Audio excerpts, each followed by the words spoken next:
Ladies and gentlemen, boys and girls, children of all ages, it is another edition of Two Tire Chains with Big Rich Richardson here on Driving to the Top Productions Network. And we had a twist, several twists, I guess you could say, this week in the NASCAR circuit as the Xfinity and Cup teams ran at the Circuit of the Americas in Austin, Texas. And it's the shortened course, but lots of turns, 24 turns. Um, and this course, it was very interesting for the drivers, very interesting for the fans, because there was a lot more passing than there was normally. The structure of the track was a little different than what they were used to in previous years of running at COTA. But when you look at the way both races went, the Xfinity and the Cup races, and we'll get into the standings and the winners and all that good stuff here in just a little bit. But it was fun weekend to watch. Um, I've never really been I've never really understood how the fans can see it, because really the only way you can see the whole track is they have one tower that's out there that you can go up on. You can literally see the whole track. Um, from there, you can see to the other side of Austin, but there's not that much room in those track in that pavilion. So, but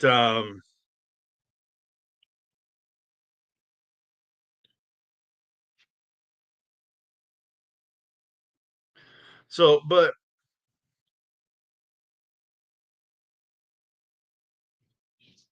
the way, and Nathan, I appreciate you hopping on. The method to the madness of Coda is actually a really good question. Um, because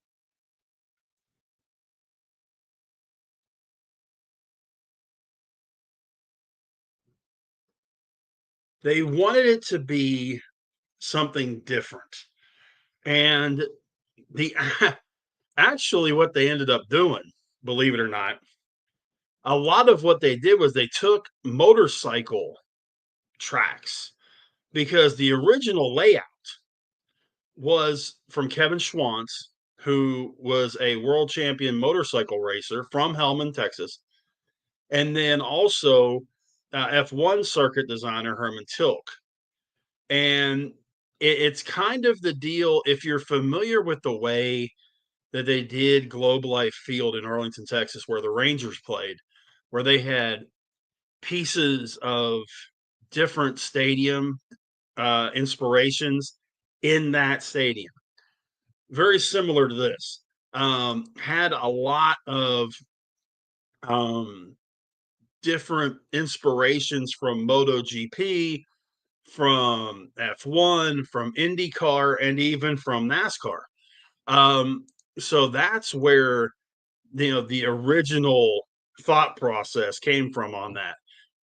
I'm not real sure what the whole logic was behind cutting the course this year. Um, it didn't really make a lot of sense to me. Um, in fact, let me see if I can find a little something here, because I've got a friend of mine that has a lot of knowledge on this.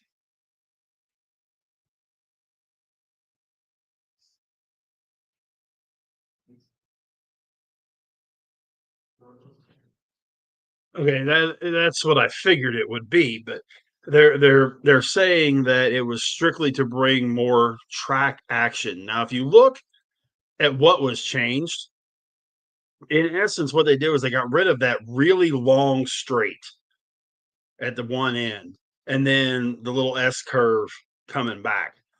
Um, so they removed turn 7 to the 11 hairpin, but you still got 20 turns.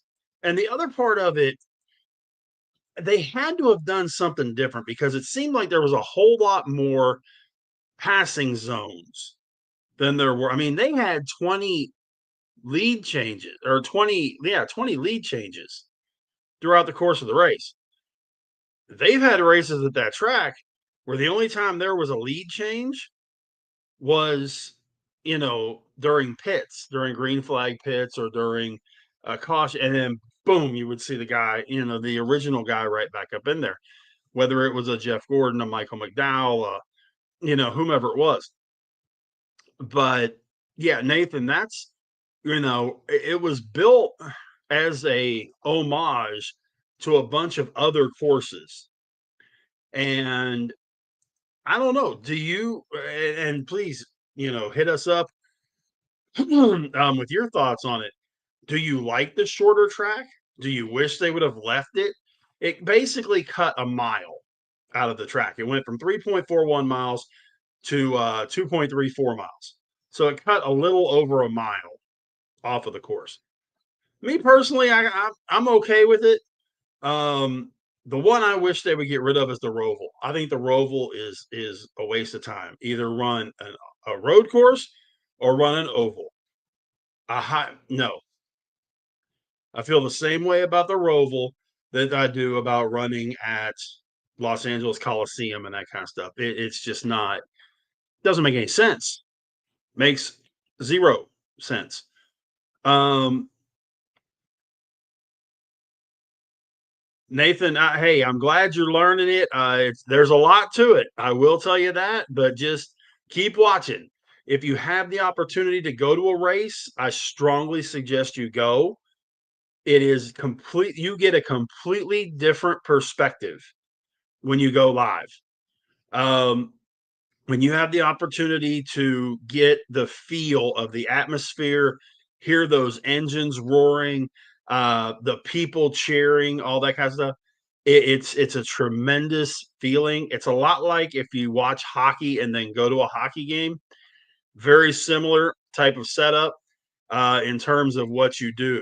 It is different. Now we're going to be back to the oval here this week, going to Phoenix.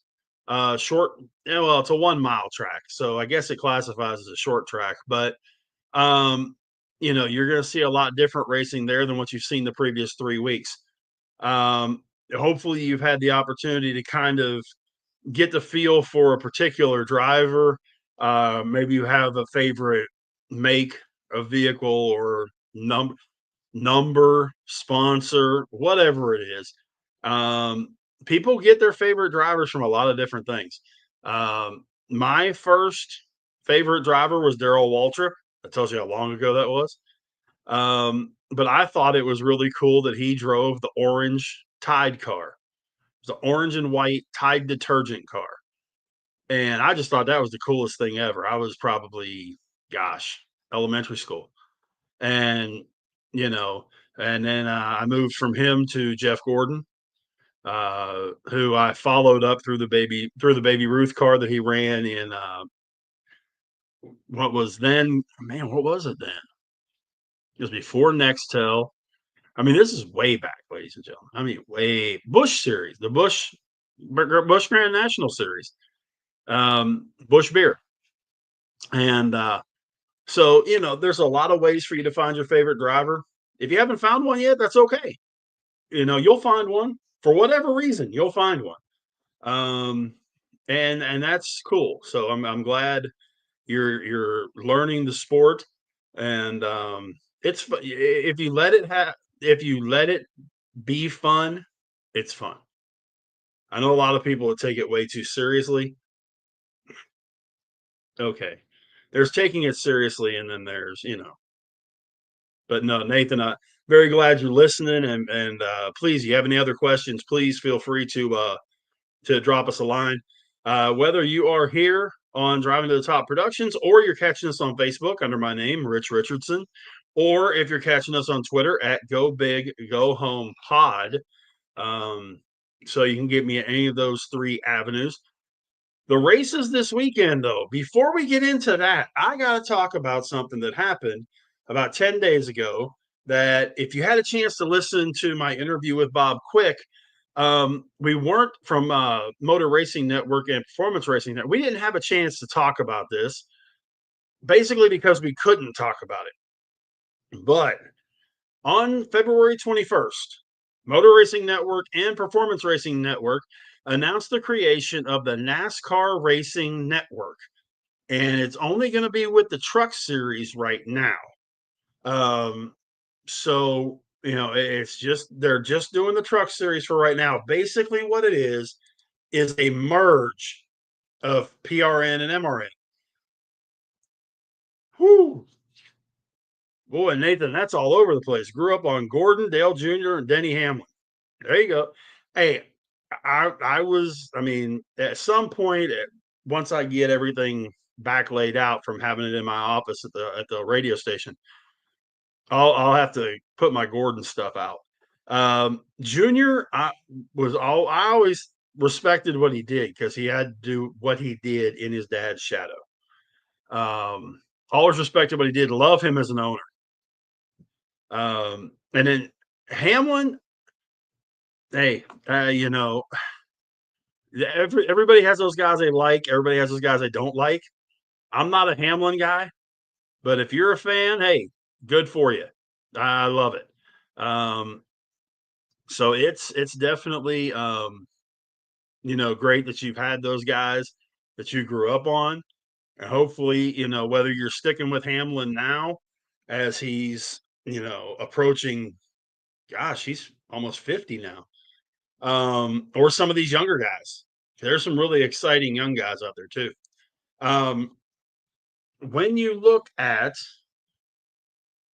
this merger of MRN and PRN,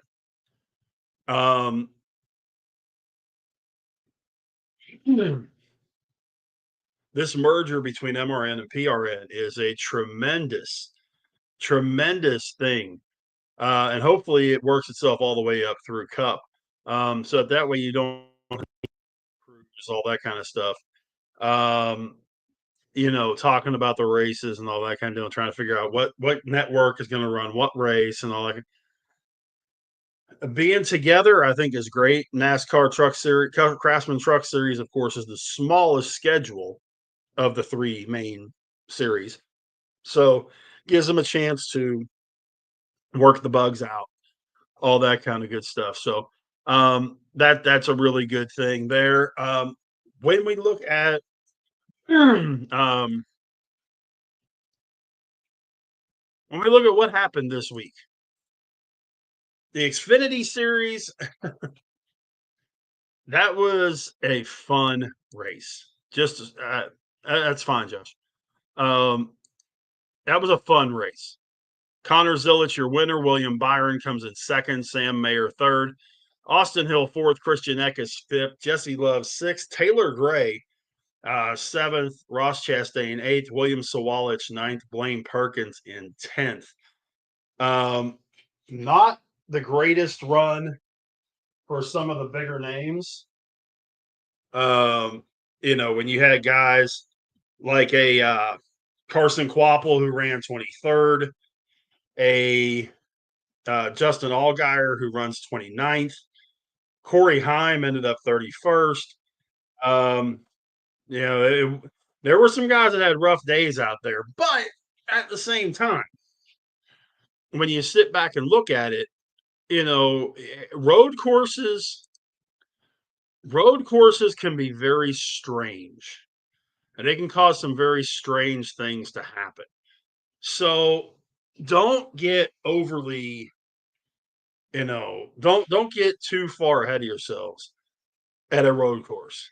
You're going to have those guys that do really well, and you're going to have those other guys that just don't. But at this point in the season, we now have Austin Hill and Jesse Love and Connor Zilic all with a win. So those guys are all locked in. And then from points, Sheldon Creed still at the top of the non-winners list. Sam Mayer second. Justin Allgaier is third. Sammy Smith fourth. Jeb Burton fifth. Taylor Gray sixth. Christian Eckes seventh. Harrison Burton eighth. Carson Quapple uh, eighth, and William Swalich ninth. I, I know I'm getting old when the sons of some of the guys that I was watching a long time ago are driving now. Carson Quapple's dad, Travis Quapple, was a heck of a driver. He was a phenomenal driver. Never really ended up with a top tier team, and that cost him. But he really was a good driver, and so is his son. He just never had that chance. Circuit of the Americas Cup Series, your winner, much as I hated to see it, Christopher Bell. William Byron second, Tyler Reddick third, Chase Elliott fourth, Kyle Busch fifth, Shane Van Gisbergen sixth, Chris Buescher seventh. Noah Gragson had a great day coming in eighth. He got himself as high, I believe, as fourth, and then kind of lost his tires. Alex Bowman ninth, Todd Gilliland 10th. Again, some big names in the back of the pack. You end up with actually Connor Zilic ended up dead last. It was his first cup race. Got caught up in a wreck with Daniel Suarez where he had nowhere to go. And a lot of the cup guys even told him, you did nothing wrong. You ran very well today.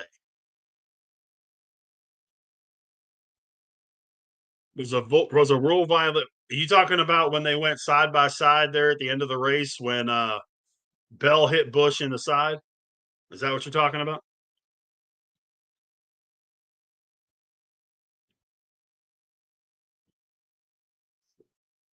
If they okay, that's what they call a racing thing, especially when it's the last 10 laps of a race.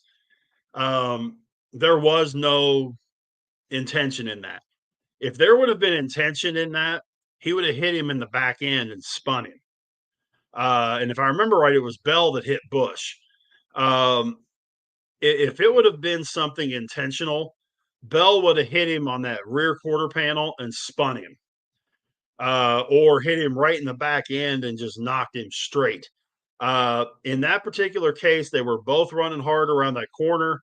If I remember correctly, Bell kind of jumped his car a little bit and it ended up going side by side into Kyle's car. No, that was clean. Some of the stuff that happened between Busch and Bell last year, I'm not a Kyle Busch fan by any stretch. That's my mom's guy.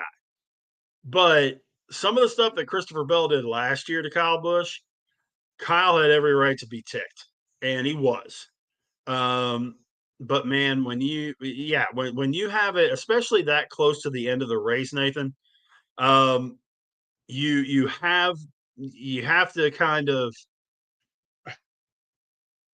if you've ever heard the statement checkers or wreckers, you kind of adopt that attitude a little bit. Um, and guys get a little more aggressive, but you even heard the commentators talking about that those guys were running very clean. Was there some contact? Sure. But you can tell malicious contact. So no, there was no rule violated when those guys collided. But one big difference between what you're seeing there and what you would see in a Formula One race or a IndyCar race, you can't go that. If two Indy cars would have done that, they would have been done. It would have been over. Tires all over the place, front end, wings all over the place. You'd have had fiberglass all over the track. So that's one of the luxuries of driving a stock car. You can beat and bang a little bit and not have a massive issue. So, when we get to the Kyle Larson had finished 32nd. AJ Allmendinger, who's a road course stud, finished 30th. John Hunter Nemechek, who had two top tens to start the season, finished 22nd. So, as we look at the points for the Cup Series, of course, we have our two-time winner in Christopher Bell, and William Byron won the Daytona 500. Outside of that, points-wise, we go Blaney, Ryan Blaney, Tyler Reddick, Chase Elliott, Bubba Wallace, Alex Bowman, Michael McDowell, Kyle Busch, Ricky Stenhouse Jr., Austin Cindric, Chris Buescher, and Joey Logano. John Hunter Nemechek dropped 7 spots in the point standings, went from 7th to 14th. So big loser on that one was John Hunter Nemechek. We're definitely going to get into the ins and outs of the race here in just a minute. And I know again, there's a lot that, yeah. Fortunately, it's early, Nathan. Fortunately, it's really early. I like Nemechek. He's another one, son of a former Cup driver, Joe Nemechek, who, again, he was one of those mid tier guys that he never really had the opportunity to run for a stud team. If he could have run for Richard Childress or Jack Roush or Rick Hendrick or somebody like that, he probably would have had a lot more success than what he did. For whatever reason, he just never got to that point. His son now runs as part of Trackhouse, or not Trackhouse, but Legacy, with Jimmy Johnson in the ownership spot. And I think that that's huge. You got a 7-time champion as your owner. Okay. You can't help but learn just through osmosis. You're in this guy's presence every day. How can you not pick up stuff? The only way you're not going to pick up stuff is if you're not paying attention, and that kind of thing. So the race on Sunday started out with Tyler Reddick and Bubba Wallace, both 23-11 teammates on front row.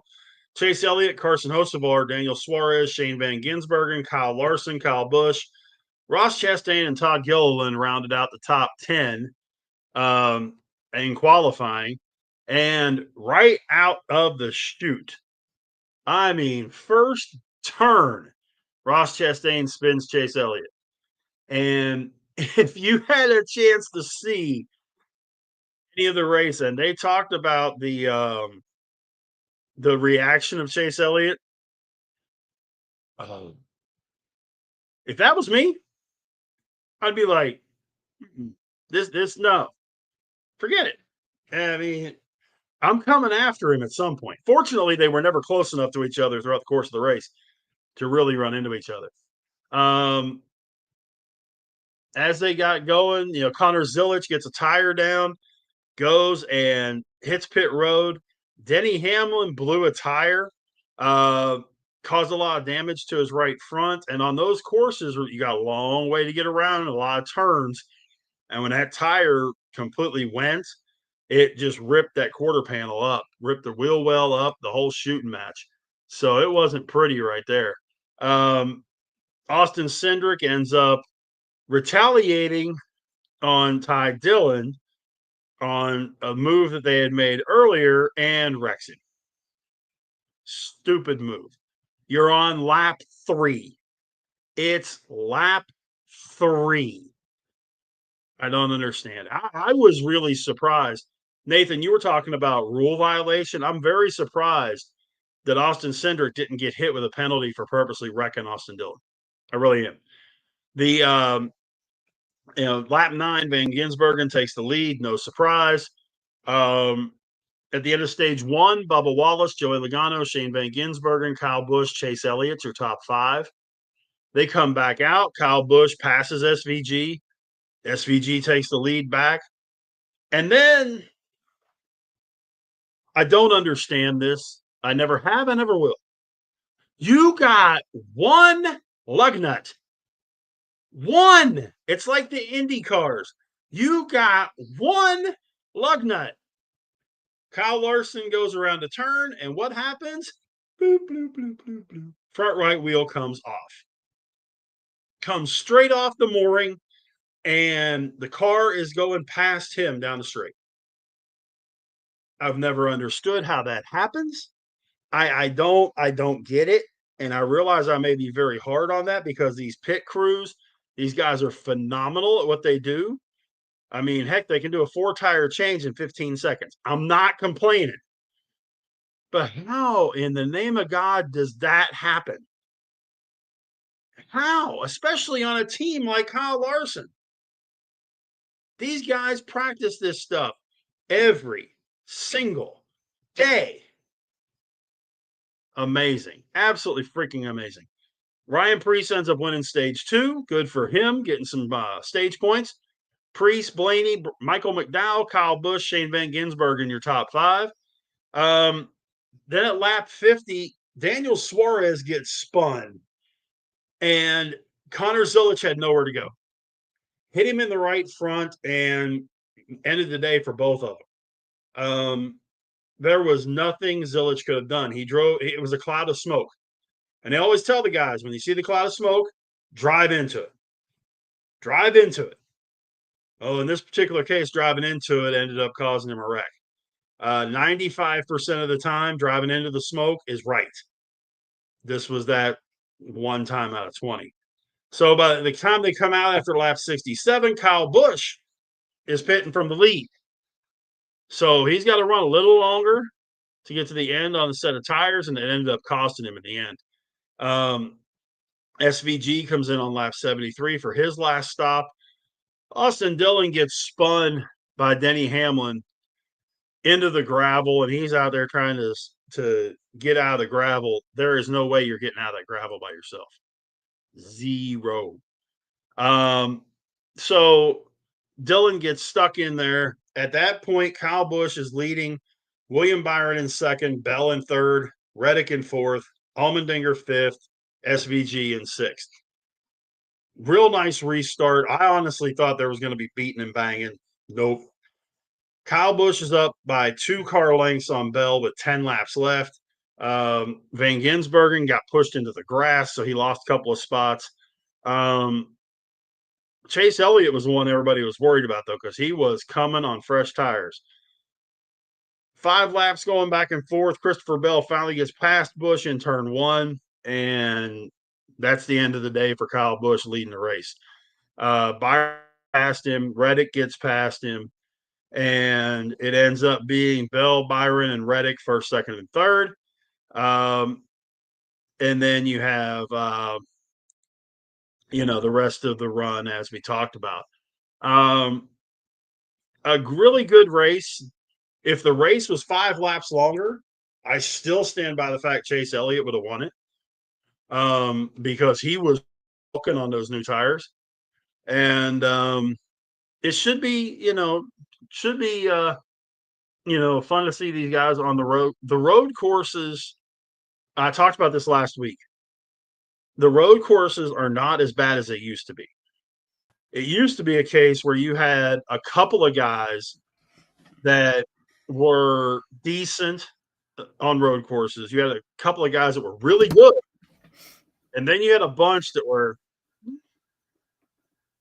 you kind of knew who your little basket of guys to pick from that was going to win were going to be.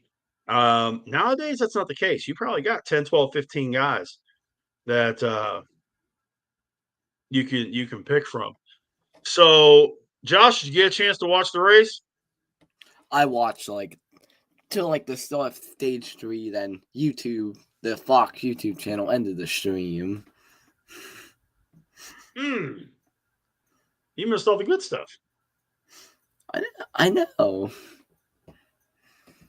The first 2 stages were okay. But yeah, I mean, in the end, you saw most of your road course experts up there. I still think I would love to see a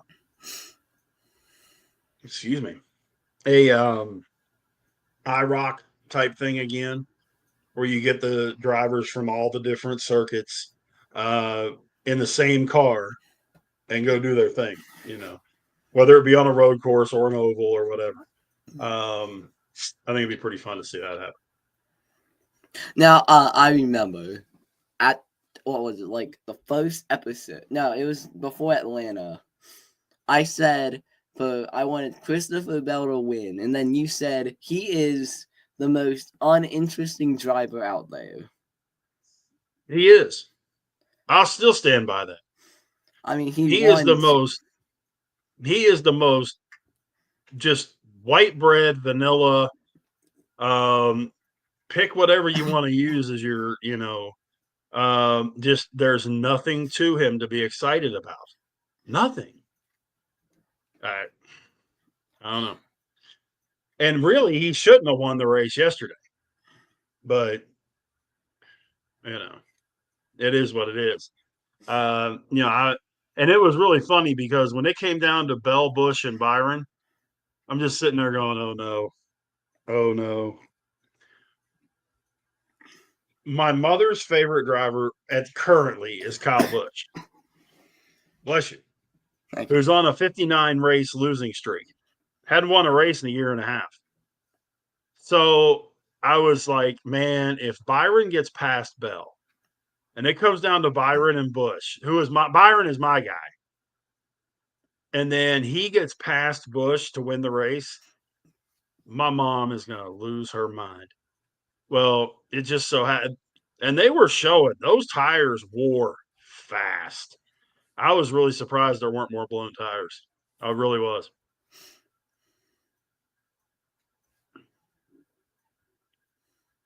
All right, well, I came on this show for a reason. First, I want to congratulate Ferrari to their WEC win in Qatar. Yeah. Uh, Yeah. I didn't get to watch the race because it's a 10-hour long race. That's all? Also, F1 testing.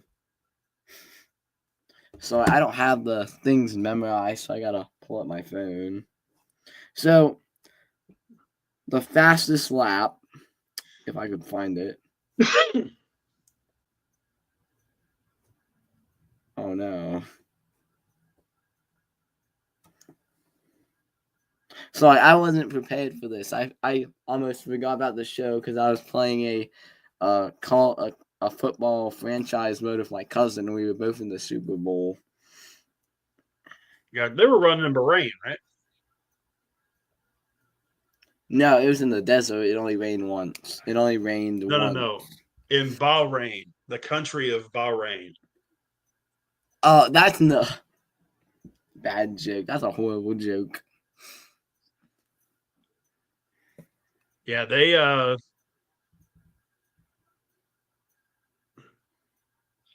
let's see.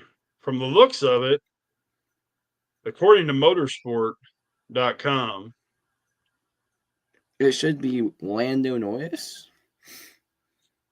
well, they just ranked the teams.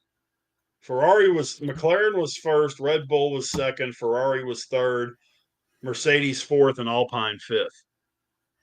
Hold on. Say that again. They had Alpine. Alpine was fifth, Oh my goodness. Mercedes fourth, Ferrari third, Red Bull second, McLaren first. I think that sounds about right. The biggest surprise for me was Williams. They were quick, man.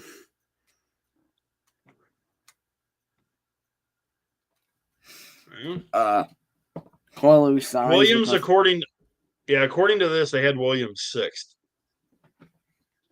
I mean, they surprised a lot of us by getting a fastest lap in, I think it was day 2, the PM session. I'm not really sure. Well, should be interesting. I mean, we're getting ready for their season to crank up. We finally got the IndyCar series cranked up, so we got open wheel racing happening. Cup series heading into their 5th week this coming week. So where is the NASCAR race at? Phoenix. Phoenix. 1 mile track. It's definitely, they call it a short track. And it doesn't run like a short track. But yeah. I mean, it's to me anyway, it's one of those very flat tracks. That make any sense? Is it reminiscent of, Um, like, I know, like, I watched the championship race there. It's like old style racing, like not pack racing. Am I right? yeah, yeah. I mean, it's kind of like Miami Homestead, but last year they run two races out there, one in the spring, one in the fall. Christopher Bell, of course, the championship race is held there in the fall. Joey Logano won the fall race. Christopher Bell won the spring race last year. Ross Chastain won the fall race in 23. William Byron won the spring race. Logano won in fall of 22. Chase Briscoe won in spring of 22. Larson won it in 21. Fall, Martin Truex in the spring. Chase Elliott in 20 in the fall. Logano again in 2020 spring in front of a crowd of nobody. And really, Chase Elliott really did it in front of nobody. Um, so, I mean, as you can see, there's a lot of different winners out there. Joey Logano is kind of the Most recent. semi sort of consistent guy. He's won 3 times at Phoenix, but it's just one of those. It's a flatter track. So tire wear is definitely an issue. Um, you don't really have a lot of passing, which if you don't have a lot of passing, you don't have a lot of challenges for position. To me, it kind of becomes a little bit of a boring race. I'm sure it's like that with all circuits, whether it's IndyCar, NASCAR, F1, MotoGP, Rally X, whatever it is. If you're just running nose to tail and can't pass anybody, ho hum, here we go. That's why I hated Pocono for so many years. Because you could pretty much guarantee in the first 20 laps, unless somebody blew an engine, who was going to win the race on a 200 lap race. So, you know, All but right, my go ahead. no, go ahead. My question is, why does NASCAR put like tracks like with a spring race and a fall race? Like I can think of like Daytona, Talladega. Maybe I got the orders reversed. I'm not sure. Why do they do No, that? you're right. Well, a lot of them, it's because of the number of people that they get in the crowd. When you sell out someplace like Talladega or Daytona or Atlanta, um, Talladega and Daytona, you're talking 200 to 250,000 people. Atlanta, you're talking about 150, 200,000 people. Um, you know, Phoenix, you're talking 100,000 people. And a lot of times you need to do two races because you need to get the fans in there. They may not be able to make the spring race, but they can make the fall race. A lot of it also has to do with the city itself and the raceway and how they take care of the drivers and how they take care of NASCAR in general and all that kind of stuff. Texas had two races until this year. I'm not real sure what happened that Texas Motor Speedway doesn't have two races this year. I haven't talked to Kenton Nelson, the president of the track here in the last several months, but I need to get with him and find out what the heck happened. Because the first 27 years of the track's existence, they were running two races a year, one in the spring and one in the fall. Um, so yeah, you're right. There's a lot of them that do that. Most of it is because of A, the crowd, and B, the money. Right. But also how they treat NASCAR, how they take care of the drivers, how they take care of the personnel and all that kind of stuff. Like And I plus watch, they run 36 races. So they have to double up some places. like I watched a YouTube video saying how tracks like what are they called? What kind of track is Texas? Like Texas is they what's called an intermediate track. It's a Like mile and a half. they were built in the like early 1990s to late 2000s because NASCAR was dying. Well, NASCAR until about 95 was almost exclusively east of the Mississippi and mostly south of the Mississippi, or I'm sorry, mostly south of the Mason Dixon line. You ran Richmond, Virginia, you ran Martinsville, Virginia, you ran Charlotte, you ran Rockingham, you ran Atlanta, you ran Daytona, Talladega, da da da da da, right? Well, as the and all of the racers came from that area too. Then you started getting guys like Jeff Gordon, who's from California, or Jimmy Johnson, who was from California, or Tony Stewart, who's from Indiana, or guys like that from all over the country. And the support for NASCAR started growing. So then they built California Speedway, they built Las Vegas, they built Chicago, they built Kansas, they built Texas, um, St. Louis, tracks like that that helped bring the sport across the country in a live setting instead of having to always watch it on television. And for the longest time, it made a dramatic difference. It really did. And a lot of the tracks they still draw extremely well. Like I know some of the tracks you mentioned are either like not used or they're getting torn down for warehouses. Well, California has been torn down. Um, but they still have Sonoma out there, which is a road course that they run once a year. Las Vegas is run twice a year. Phoenix is twice a year. Um, then you get into Kansas is once a year. Chicagoland Speedway, they don't use anymore. They've been using the street course, kind of the Grand Prix style, where they run in the streets of Chicago.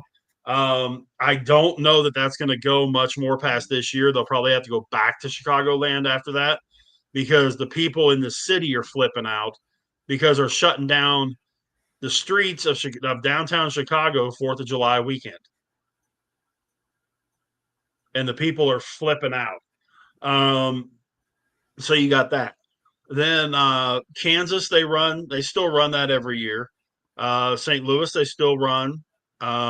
Texas, like I mentioned, they run. So not that many of them have gone away. Some of the ones that had two races now only have one, but most of them are still active. Isn't Chicagoland still used for Indy? I believe so. Yeah, yeah, yeah. And see, that's the other thing a lot of people don't realize too is that a lot of the tracks are used for other aspects of racing, whether it's ARCA, whether it's, I mean, even Xfinity. Xfinity runs a couple of places that Cup doesn't. The trucks run a couple of places that Cup doesn't. So that makes a difference too. When you're looking at the the truck series, I mean, you figure they'll run. Whoops, there we go. Had to pull up our schedule. Sorry. They'll run Las Vegas and Miami and Rockingham and all that good stuff. But then they also run Nashville. They run Lime Rock Park in Lakeville, Connecticut. They run Indianapolis Raceway Park. Um, so they run some courses that are some tracks that you wouldn't see the Cup cars on. Xfinity is the same way. Xfinity runs. They're going to run in Mexico City this year in June. They're going to run in Newton, Iowa. On For all for three, on all do I know? three, on all three series racing in Mexico. I don't believe so. Let me double check that. I don't know if the trucks are running there or not. Let me look. I don't think they are. No, the trucks are off that weekend. I knew Cup and Xfinity were. I had to double check on the trucks. Trucks are not running in Mexico City. But you get some of these other tracks that these cars run at, or trucks run at. It makes it definitely different for the people that are, in those areas getting a chance to see the racing, that are not used to seeing the big names. They're just used to seeing, they're used to seeing them on TV. So it definitely makes a little bit of a difference. Um, this coming week, like we were talking about with Phoenix, man, when I sit here and I look at it, and I was actually looking at, because I got completely destroyed on my DraftKings this week. It wasn't even funny. I got laid out. I really did. And I thought I was good. And then I'm like, alrighty, here we go. I end up pull my lineup up real quick, because I was like, okay, this should be a winner. This should have no problems having a winner, right? Bless you. Thank you. Byron, Van Ginsbergen, Larson, Elliott, Gregson, Prix. 2, 4, 6, 8, 32, and 33. Needless to say, 32nd and 33rd killed me. Yeah, it was just one of those. The other one that I did, I had Byron, Elliott, Van Ginsbergen, Gregson, Nemechek, and Allmendinger. So I had 2, 4, 6, 8, 22, and 30. And the guy in 30th is a guy that should have been contending for the win. I was so agitated. But when I look at the DraftKings for this week, and when I start sitting here looking at, okay, who am I really thinking about? A, picking to win this race. B, who to have on DraftKings. According to Bet Arizona, which these are the odds for the race, the favorite right now is Christopher Bell. William Byron's second, 5-1. Christopher Bell's 4-1. Byron's 5-1. Logano's 6-1. Blaney 6.5-1. So is Tyler Reddick. Denny Hamlin 8-1. Larson 8.5-1. Ross Chastain 9-1. Chris Buescher 9.5-1. Chase Briscoe 10-1.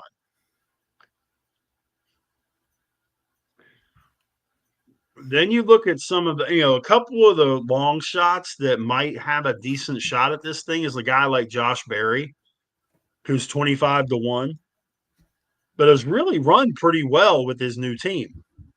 Noah Gregson, who's had a couple of really nice performances, he's 21-1. So, when I'm putting my lineup together, what I'm going to be looking at is, yes, I want a dose of Byron. I don't like Bell this week, and it's not because I don't like Bell.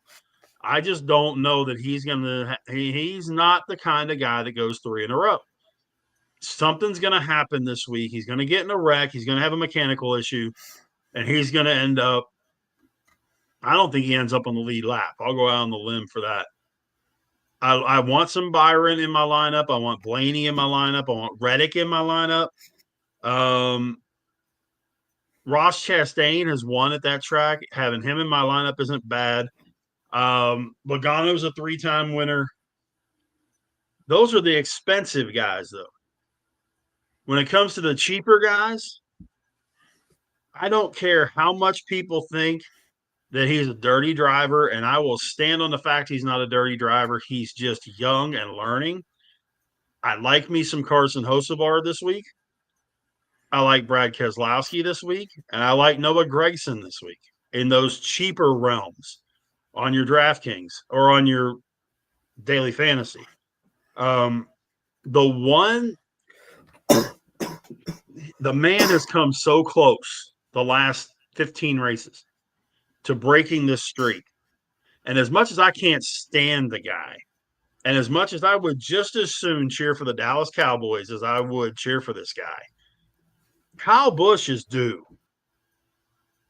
Kyle Busch is due. Had a really nice race this past week. He finished 5th, 6th. Has finished well. But the big thing you got to remember, he's just not finishing off the races. So I think, is he going to have a good run this week? I think so. But outside of that, I don't know. So, but man, it's hard to believe we're almost an hour into this thing. Man. So it's definitely been a lot of stuff to get into. Josh, I appreciate you hopping in, giving us some of that F1 info, and of course your NASCAR questions. Appreciate you jumping in there. I hope you get rid of those allergies or whatever you got going on back there. I know don't know. allergies are running rampant here in Texas. I don't know what I've had. I had it for the past 5 weeks. Oh, that's no fun. That's no fun at all.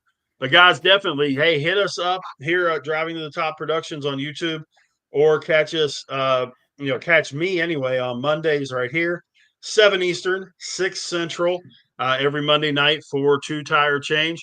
Tuesday, check out Driving to the Top Productions. We do open mic night. God only knows who's going to be involved with it, and even more importantly, God only knows where we're going with it. Because we have gone all over the place with topics on that show. And then Adam, actually Josh's dad, and I do a show geared around Pittsburgh sports on Wednesdays. And again, we start out Pittsburgh sports. We start talking Steelers and Pirates. We could end up anywhere. Last week we ended up with beer talk and all kind of craziness. So that one was wild. We, and it's a no holds barred thing. We kind of just go where it takes us. But all that to say, we definitely appreciate you checking us out and being a part of the Driving to the Top Productions Network. Get me on Twitter at Go Big Go Home Pod. Hit me up on Facebook, just my name, Rich Richardson. Let me know what you think about the show. Let me know if you have any questions that you maybe didn't want to put on during the show, but you have any questions, comments, complaints. Hey, let me know what's going on. And we definitely look forward to hearing from you. Josh, as always, man, it's been a pleasure. Any closing thoughts? I am going to watch the F1 race on the 16th, and I can watch any NASCAR race on Prime or NBC. So I should have a lot more knowledge on the later races in the year. I can't watch them on Fox, though. That's okay. I'll show you a way you can get them. But, man, appreciate you being on. I appreciate everybody for listening and being a part of the show. Next Monday, 7 Eastern, 6 Central, right back here on Driving to the Top Productions, or on the YouTube page, or on my Facebook or Twitter. Check us out. It is going to be another edition of Two Tire Change. But until next Monday, my name is Rich Richardson. For Josh over on the other side, so long, everybody. Bye.